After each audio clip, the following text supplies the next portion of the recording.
இயேசு உங்களை நேசிக்கிற பிரியமானவர்களே, இந்த நாளில் ஆண்டவர் நம்மளோடு பேசும்படியாய் வேதத்திலிருந்து ஒரு 3 வசனங்களை கூட வாசித்து ஆண்டவர் நமக்கு கற்றுக் கொடுக்கக்கூடிய, நாம் கடைபிடிக்க வேண்டிய காரியத்தை ஆண்டவர் நம்மளோடு இடைபடுவாராக. அது லூக்கா எழுதின சுவிசேஷ புஸ்தகம் 2வது அதிகாரம் 15, 16, 17 வசனங்கள் இப்படியாக சொல்லுகிறது. தேவதூதர்கள் அவர்களை விட்டு பரலோகத்துக்கு போன பின்பு மேய்ப்பர்கள் ஒருவரை ஒருவர் நோக்கி, நாம் பெத்லகேம் ஊருக்கு போய் நடந்ததாக கர்த்தரால் நாம் அறிவிக்கப்பட்ட இந்த காரியத்தை பார்ப்போம் வாருங்கள் என்று சொல்லி தீவிரமாய் வந்து மரியாளையும் யோசேப்பையும் முன்னணியிலே கிடத்திருக்கிற பிள்ளையையும் கண்டார்கள். கண்டு அந்த பிள்ளையை குறித்து தங்களுக்கு சொல்லப்பட்ட சங்கதியை பிரசித்தம் பண்ணினார்கள். மேய்ப்பராலே தங்களுக்கு சொல்லப்பட்டவைகளை கேட்ட யாவரும் அவைகளை குறித்து ஆச்சரியப்பட்டார்கள். பிரியமானவர்களே, ஆண்டவராகிய இயேசு கிறிஸ்து பிறப்பை கொண்டாடின நாம் மெய்ப்பர்களுக்கு அவர்கள் கீழ்ப்படிந்து இந்த தேவதூதரால் அறிவிக்கப்பட்ட ஒரு காரியத்தை அவர்கள் கண்டது கேட்டதுமே இது உண்மையா அப்படி என்று உடனே போய் என்ன செய்றாங்க, பார்க்கிறார்கள். பெத்லகேமுக்கு போறாங்க. உடனே அங்கு யோசேப்பையும் மரியாளையும் ஆண்டவராகிய இயேசு கிறிஸ்துவினுடைய அந்த குழந்தையாகிய அந்த குழந்தையை பார்க்கிறார்கள். இது உண்மை என்பதை அவர்கள் அறிந்து கொண்டு உடனே அவர்கள் கால தாமதம் செய்யாதபடிக்கு அவர்கள் அடுத்தபடியாக மெய்ப்பர்கள் அவர்களுடைய வேலையை மற்றவர்களுக்கு போய் 2வது வசனத்தை பார்த்தீங்கன்னா, தீவிரமாய் வந்து மரியாளையும் யோசேப்பையும் முன்னணியிலே கிடந்திருக்கிற பிள்ளையும் கண்டார்கள். கண்டு அந்த பிள்ளையை குறித்து தங்களுக்கு சொல்லப்பட்ட சங்கதிகளை பிரசித்தம் பண்ணினார்கள். இயேசு கிறிஸ்து பிறந்திருக்கிறார் என்ற நற்செய்தியை எங்கும் பிரசித்தம் பண்ணினார்கள். அவர்கள் கேட்ட யாவரும் என்ன செய்தார்களோ அவரை குறித்து ஆச்சரியப்பட்டார்கள், சந்தோஷப்பட்டார்கள். இது எப்படியா இருக்குமோ என்று ஒருவருக்கு ஒருவர் யோசித்துக் கொண்டிருந்தார்கள். பிரியமானவர்களே, வானத்தையும் பூமியும் படைத்த சர்வ வல்லமையுள்ள தேவன் இந்த பூமிக்கு வந்ததின் நோக்கத்தை நிறைவேற்றும்படியாய் முதலில் அவர்கள் பயன்படுத்தப்பட்ட அவருடைய நாமத்தை பிரஸ்தாபம் பண்ணுவதற்கு பயன்படுத்தப்பட்டவர்கள் மெய்ப்பர்கள். பிரியமானவர்களே, நாம் ஆண்டவரை அறிந்து கொண்டோமையானால் இந்த மெய்ப்பர்கள் என்ன செய்தார்களோ அதை உடனே நாமும் செய்வதற்கு ஆயத்தமுள்ளவர்களாய் இருந்தோமா என்று பார்க்கும்படிய ஆண்டவர் உங்களோடு என்னோடு பேசுகிறார்.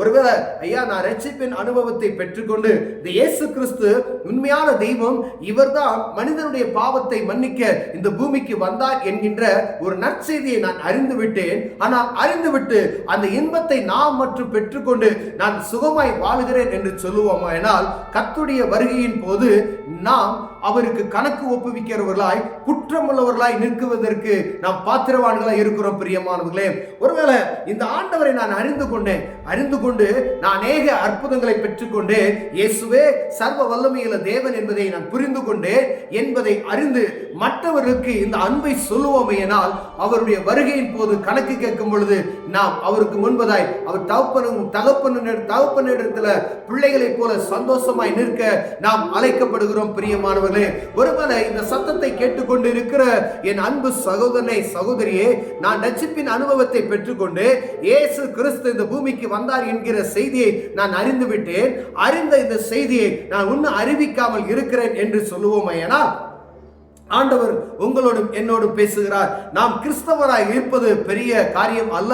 கிறிஸ்தவர்கள் என்று அழைக்கப்பட்டால் ஆண்டவரை அறிந்து கொண்ட நாம் பிறருக்கு நன்மை செய்கிறவர்களாய், பிறருக்கு இந்த தெய்வத்தை பற்றி சொல்லுகிறவர்களாய், பிறருக்கு இந்த நன்மையான காரியத்தை ஆண்டவர் உங்க வாழ்க்கையில எவ்வளவு நன்மை செய்திருப்பார் அந்த நன்மையின் காரியத்தை பிறருக்கு சொல்லி அந்த காரியத்தை அவர்களும் பெற்றுக்கொள்வதற்கு வாஞ்சையுள்ளவர்களாய், அவர்கள் துன்பத்தில் இருக்கிறவர்களை, ஆறுதலற்று போய் இருக்கிறவர்களை, பலவீனத்தோடு இருக்கிறவர்களை, சமாதானமற்று இருக்கிறவர்களை, பலவிதமான போராட்டமான வாழ்க்கையில் இருக்கிற அந்த பூமியில் இருக்கக்கூடிய நமக்கு சொந்த பந்தங்கள், நம்மை சார்ந்த அநேக பேர் இருக்கிறார்களே, அவருக்கு இதை சொல்லுவீர்களானால் அவர்களும் இந்த அற்புதமான ஆண்டவருடைய நாமத்தை அறிந்து கொண்டு அந்த இன்பத்தை அவர்களும் பெற்றுக்கொள்வார்கள், இந்த ஆசீர்வாதத்தை அவர்களும் பெற்றுக்கொள்வார்கள். பிரியமானவர்களே, ஒருவேளை நான் மட்டும் அந்த காரியத்தை பெற்றுக்கொண்டு இருப்போமேனா, ஆண்டவர் ஒரு நாள் வருவார், கணக்கு கேட்பார். அப்பொழுது நாம் குற்றமுள்ளவர்களாய் அவர் முன்பதாய் நிற்போம். பிரியமானவர்களே, இந்த மேய்ப்பர்கள் பாருங்க, காலம் தாமதம் செய்யவில்லை.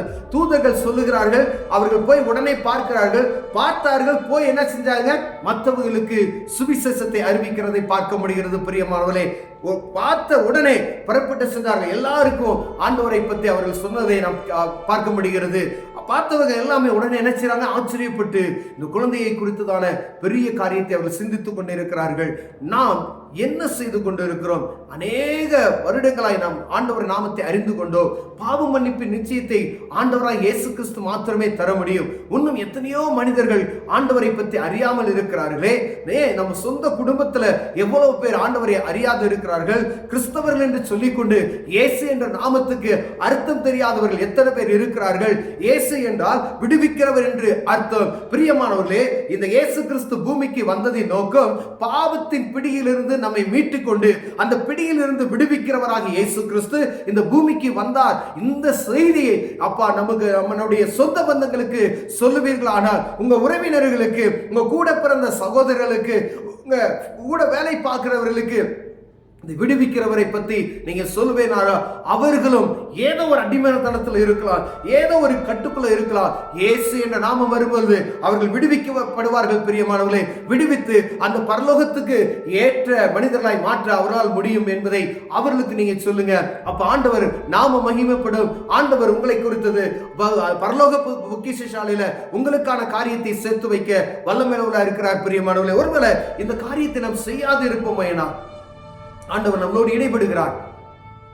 ஏதோ கிறிஸ்துமஸ் வந்துச்சு, கொண்டாடணும், ஜாலியா நல்லா கேக் வெட்டணும், நல்லா சாப்பிட்டோம் அப்படின்றது மாத்திரம் அல்ல, உங்களால் இயன்ற மற்றவர்களுக்கு இந்த அன்பை பகிர்ந்து கொள்ளுங்க. ஏழைகளுக்கு ஏதாவது செய்யுங்க. ஏதாவது ஒரு காரியம், ஐயா உங்களால 10 ரூபா தான் ஒருத்தருக்கு கொடுக்க முடியும் அப்படின்னா அந்த அன்பை வெளிப்படுத்துங்க. இதுதான் கிறிஸ்துவின் அன்பு. அந்த நேரத்தில் ஆண்டவருடைய அன்பை பிரசித்தப்படுத்துவதற்கு ஏதாவது தங்களால் இயன்ற காரியத்தை நீங்கள் செய்வீர்களானால் கர்த்தர் உங்களை மெய்யாகவே ஆசீர்வதித்து பெருக செய்ய வல்லமையுள்ளவராக இருக்கிறார். கண்களை மூடுவோம், ஜெபம் செய்வோம். அன்பின் தகப்பனே, இந்த மெய்ப்பர்களைப் போல ஆண்டவரே, இந்த செய்தியை கேட்ட நாங்கள் மற்றவர்களுக்கு இயேசுவை பற்றி சொல்லுவதற்கு உதவி செய்யுங்க. ஆண்டவரே, அற்புதம் செய்யட்டும். ஆண்டவரே, அநேகர் இந்த அற்புதமான ஆண்டவரை அறிந்து கொள்ளட்டும். இயேசுவின் நாமத்தில் பிதாவே, ஆமென்.